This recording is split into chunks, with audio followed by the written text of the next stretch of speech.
All right, welcome. Buck don't know shit. It is a new morning. I have not I rolled out of bed, didn't even look at my hair. Looks pretty good. So got my Yoda shirt on, ready to work.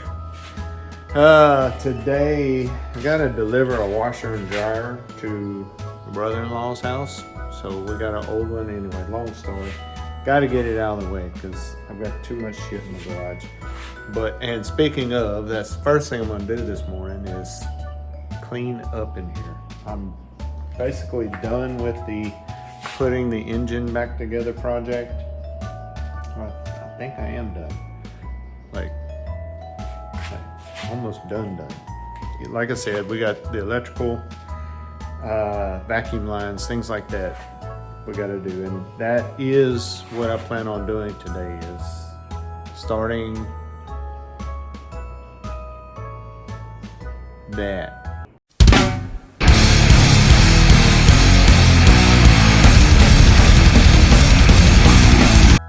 Yeah, I don't really know what that's going to be. It's going to be like electrical harness, vacuum lines, and shit like that. So, and buttoning up, and dare I say putting fluids in stuff. I know as soon as I do, I'm gonna be like needing to drain them and take something apart. I'm gonna have to put fluids in it at some point. I think I will get the brake booster and master cylinder put back on, brake lines back on. Again, I don't think I'm gonna bleed the brakes yet, but that's coming soon also. Okay, a few things. I forgot I needed to get my new hard line from my fuel pump up to here. It's pretty much how the old one was. It came stopped about right in here, but I kinked it at some point, dicking around with it while it was in the car. So I had to replace it. Got new NICOP, it's run there, and then flex hose to the carburetor. Went ahead and just tighten this back down for now. The only other thing I've done so far is added this hose going to the condenser from the compressor, and then I'll have the two lines that come off my evaporator coil go here and here when I get that installed.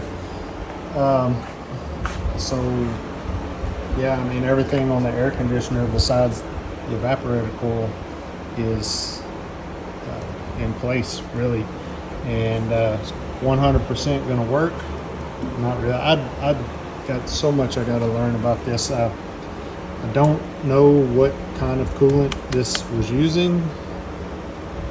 It had coolant in it still, so I'm assuming it's not old school Freon, but I don't know. I know they have conversion kits for these, but I have no idea. Like, I literally have no idea anything about this, how to find out what it is. Can you still get Freon? I don't think so, but yeah, lots of questions. We'll cross that bridge later. It's that time.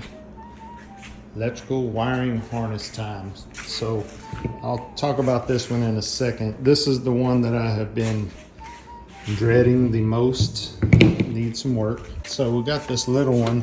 This one runs, which that's not really part of the wiring harness, but they were still attached together.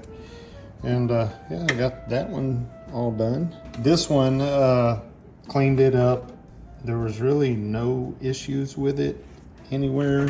Just needed some cleaning. It goes down there. A little bit of work getting it in place, but I think I can reach everything. It was just, I believe, the plastic clips that kind of press in. And then it comes up here, and the starter solenoid mounts like right here somewhere. And then this end comes up here, and there's like, so I don't know what that, a relay or something, and the windshield fluid pump and all that stuff plugs up right here. This one, I might have to do a little work on that. Probably do, yeah, I need to cut that back. Definitely need to fix that. And these are some heavy gauge wires. I need to look at what those are. Come straight from your alternator. I think those kind of power everything. Yeah, that basically feeds back there. It does feed back going into the firewall, into the fuse box, and kind of powers everything in the car. You can see those two big honking cables. Getting to this wiring harness, I started cleaning. Again, this end that goes in on the driver's side, this is where it goes through the firewall. This connection, I can clean that up and reuse this one. This one is fine. So on this end, there's a couple of things. One, right in here, every one of these, and this was there was no black here for some reason. And there was like white, hard, kind of clear plastic tape over each one of these wires. And you can see every single one, pretty much every one of these wires in this bundle, plastic missing for some reason. And it's in this one spot, and I'm assuming it's, I'm assuming it's in like in an area where it is bent and maybe moving some. So I gotta look at this and see how I'm gonna repair these. This thing is, there's not a lot of slack in it, let's just put it that way, to be taking inch here, inch there, because I've got to work on this end also. So I'm thinking I'm going to cut these, add in wire, which I bought 10 through 16 gauge wire. So I'll do that in here to give me the length back. That's what I'm thinking right now. And of course, I'm all these areas where it is exposed, I'm wrapping with paper or cloth tape. But then the other big issue with this wiring harness is this connector. And you can see it is not in good shape at all. I don't think this is repairable. So I have some other type of 8-pin connectors, completely different style, going to fit through the firewall different, so I'll have to deal with that and get these in here. And you know, I think these biggest wires are 10 gauge, these two over here. Connectors I bought are supposed to be good from 10 to 16 gauge or 18 gauge, so we will see. But I am about to cut this off and see what I have to do. But you know, that's the only thing I can see to do here. And I cannot find, and y'all could tell me, but I cannot find these type of connectors anywhere. Of course, you can find them for like trailer lights, the 4-pin connectors or whatever. You can get those, but I have not found any 8-pin connectors like this. So please, yeah, leave a little comment or something if you know where to get these replacements, or if you have any ideas of how to fix this. I think I've got a solution. So my plugs here, and this may actually end up being easier than I thought, like no welding involved. If I can get an 1.5-inch hole saw to actually cut that out, then this grommet will just slip in there. Then all I have to do, I mean, it's not like terribly difficult, but basically wire these two pieces up, these two connectors, and put all these little dudes on both ends of the wires, and yeah, just snap the thing together. Like the old ones, just looks different, but it should work. And what I was really worried about was the fitting of in the firewall, but this solves it. But I gotta run back to town. Just real quick, what did I want to get? I was just thinking about, a hole saw. I need a 1.5-inch metal hole saw, and try to cut this out and see how that goes. If it doesn't work right there, because you know, I'm not gonna have a center punch, or you know, the center part of the drill bit to guide it. I'll see if I can get it to go right there, but if not, I'll just move it up a little bit and we will patch that up with weld, because I do have to fix, see that right there? That's my AC drain. So I do still need to cut that piece out and patch some new metal in there, which I actually might. So I got the rubber grommet in, the 1.5" hole saw. There's the dude right there. Could not get it basically started where this hole was already. That would have been great, but couldn't. So I will get a little piece of plate and just weld over that. This is probably going to be a lot easier than I thought. This little wiring harness kit, I think it's going to work perfect. Good replacement for the old style, I think. We will see how it works out, but so far it looks pretty simple. You know, like I said, I got to do some welding right there anyway, so I'll just knock both these projects out at the same time. That looks like it may be 1.5 inches. Yeah, that looks about right. Maybe 1 3/8, which I have one of those in this kit also. So, yeah, and basically what I'm going to do here, get my angle grinder, probably Dremel tool, and just cut out a little piece and form it, and just come boop, pop it back in. Okay, just a quick update on the project. So I've got way more rubber cement on that than I need, but letting that dry. See, it's kind of getting all over the place, but I did add a little section of wire, butt splice connectors, overlapped heat shrink over all that. These are just crimp connectors, and of course I said on these bigger gauge wires I was just going to use liquid tape basically, and I'm letting it dry, and I'll probably put another coat on it, and on this wire and this wire. These other, it was 3, I think 1 2 3.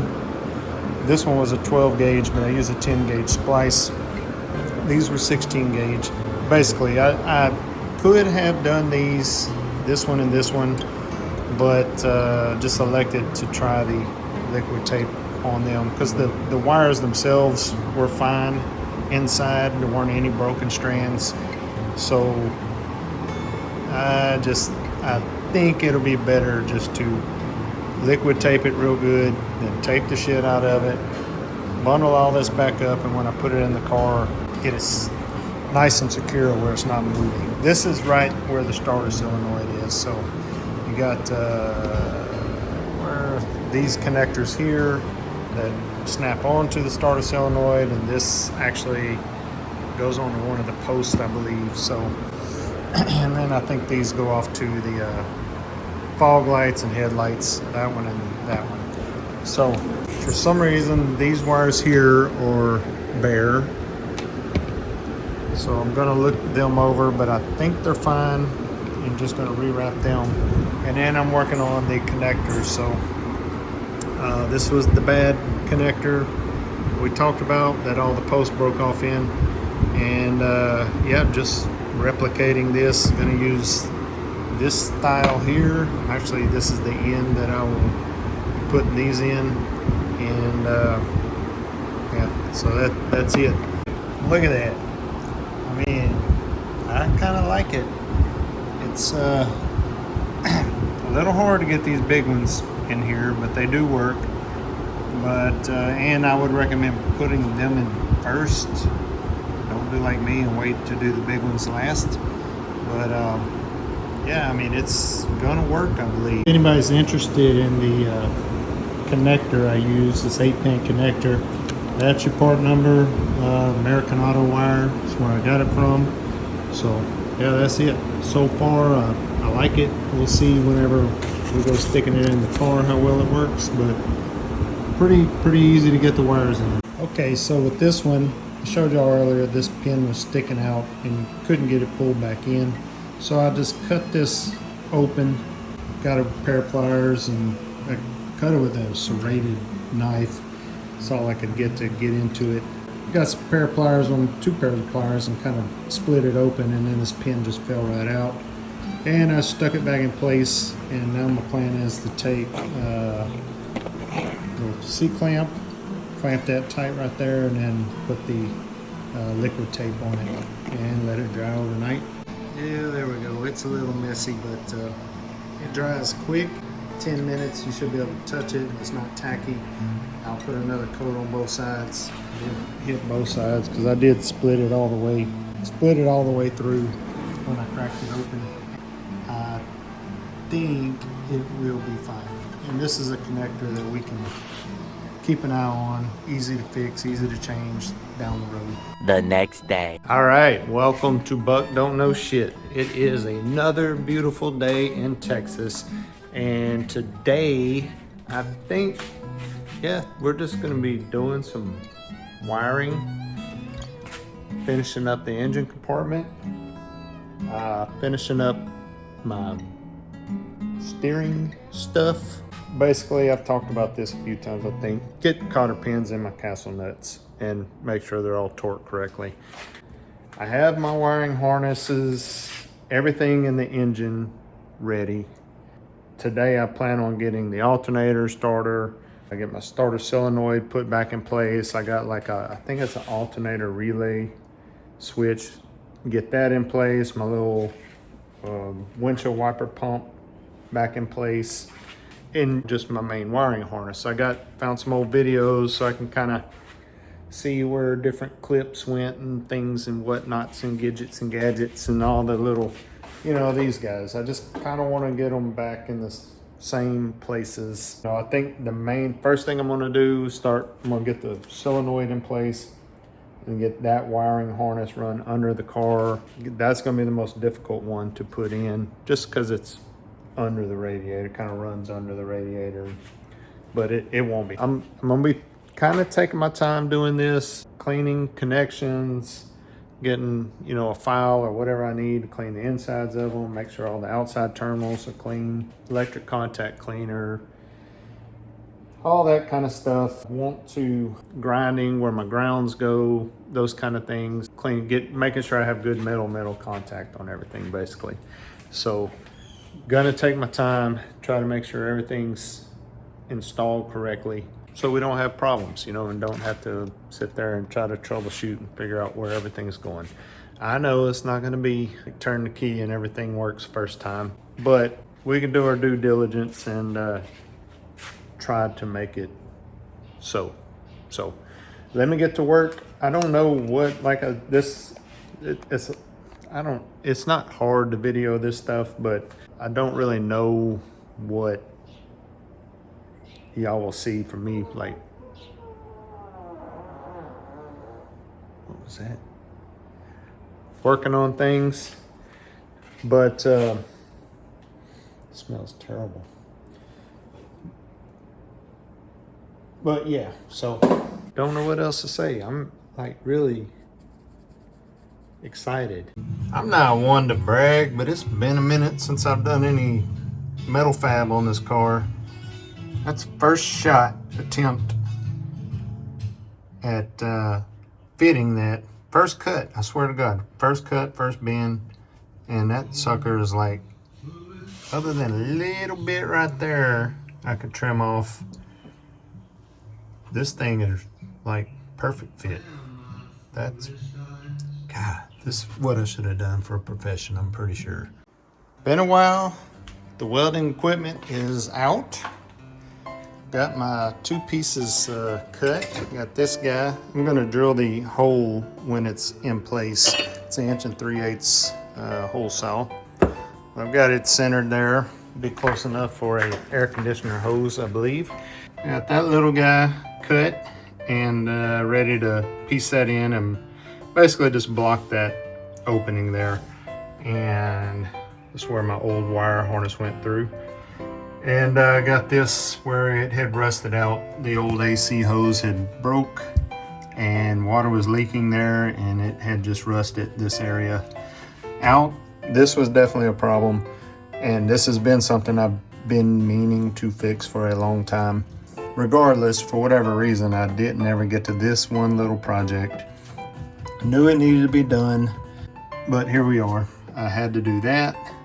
Need to do that. I want to get all this done before I start running the wires back in here and getting the insulation and everything on the firewall. So this will be done. I have to break out the Eastwood, and you know, it's a little bit of touch-up work here and there. I have to do some cleaning because it's dusty as hell in this car before I paint. But yeah, anyway, This won't take long, a little bit of welding. I do enjoy doing this. It's probably one of my favorite things to do on the car, actually. Maybe I'm not the best at it. It is fun. It's pretty fun to do. I like all the metal fitting and fabbing and all that, you know, so. Anywho, let me get back to work, listen to some music. All right, so all I gotta do, well, gotta paint it. I got it seam sealed, both pieces. Yeah, looks pretty good. That is something that did have to be done, and it is finished. So we can move on to the next thing. Well, got a piece mounted, the electrical system. Making lots of progress. Just kidding. Not really, but this is the start. And no pun intended. I would say for anybody doing this, just bolt things that you know where they go and then just go from there. That's the basic gist of it. Okay, we are getting wires back in the car. Hooked up starter, gonna get under there, hook up the alternator in a second. The wires will run to it. Basically, I've got the solenoid, the starter solenoid in. I've got this, I believe this is a relay, it was an alternator relay, I think is what it's called. And all these wires hooked up, pretty much got my water pump hooked back up. Pretty much have this corner situated. Pretty sure this is how the starter wire and the wires going to the alternator were before. Got to get my ground to my block. Yeah, and then, you know, it's basically just bolt, screw this guy down. There's a couple more wire looms. I think one there. Seemed like there was one. There is. This one does go somewhere, probably right there. I'm gonna have to make some wires. I've got to fix this little guy because the post on this temperature sending unit is way too small for this clip. It just does not fit. So basically taking this off, putting a nut terminal on it and gonna bolt it down. Then this wire, I'm pretty sure goes to the oil sending unit. So I gotta find me a bullet connector, which I think I have some just like this. Yep, and make me another wire going to that. That's no big deal. The other ones I gotta make are there is a ground going from the block to the back of the alternator, and then I need to hook up these two other wires that go to the alternator. That one was a little bit of a bitch because it's a 1/2-inch bolt, so I had to go find the biggest terminal, fit that guy, the biggest terminal I could find at O'Reilly's. Just to show everybody what I'm doing, I'm just crimping and then heat shrinking on top of that. So it's, I know brazing and there's probably a little better ways to do it, but I really don't think that sucker's going anywhere. Got my wire over here to my oil sending unit. Same thing. This was spliced for some reason. I don't know why, but I had a bullet connector that fit in that perfect. So just going back with that. This is all tedious stuff. I'm going through everything, like finding little nuts for the temperature sending unit, finding little nuts for that. Went to town and got another fine thread, 5/16 nut. Got this buttoned up. I'm getting everything as I go along, trying to, like battery trays, all the little bitty things that you could just, well, I'll get it later. Go ahead and I'm getting them done now. I don't know why, but just because why not right now? I know I could jump and get to some bigger things, but at some point you do got to come back and get all these little loose ends tied up, like literally. So might as well do it now. That's all there is to this. It's tedious, time-consuming shit, and I bring y'all in and everything looks kind of the same, I'm sure, on camera, but I am making progress, making big steps. They're just hard to see.